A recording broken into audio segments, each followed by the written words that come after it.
Üzü mən tərəfə baxırıq. Gəl, tək-tək yaşa. Gəl bura, gəl bura. Gəl bura. Bax. 4 komanda oynayır. 3 komanda, üzr istəyirəm.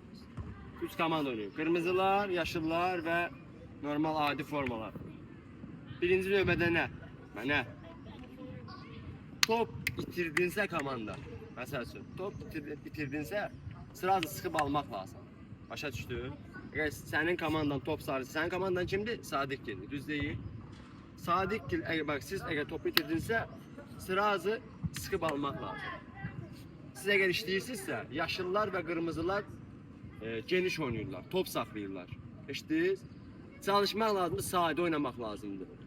Sadə, ən sadəsini oynamaq lazımdır.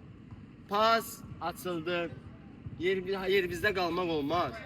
Buramızı biraz tez, sürətli işlətmək lazımdır. Ancaq yerində topu gözləmək olmaz. Başa düşürsünüz? Yerində olun, hərəkətli, tez açıldı, vaxtında pas.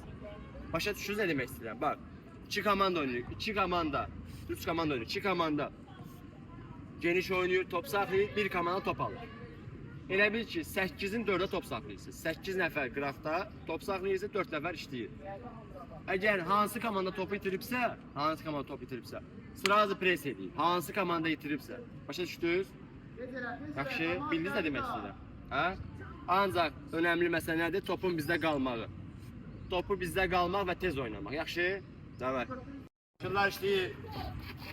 Verin açıldı. Qaplar. Mən də varım. Yaxşı Mehdi. Başını qaldır. Ataşe ver. Hoppa. Hoppa pas. Yaxşı. Yaxşı Sadık. Tez oyna. Tez yanıma. Bir tane daha. Pas. Ha. Oyna. Yaxşı tez. Ha. Senkəcə. Yaxşı. Bir tane oyna. Ha. Taş çəkəcək. Hop. Getdi.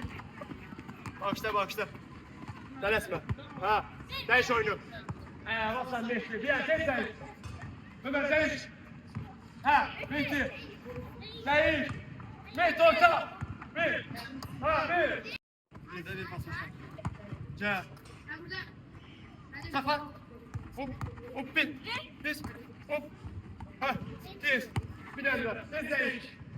Tez. Başını kaldır pas. Ya tez oyna. Ben de varım bir dakika.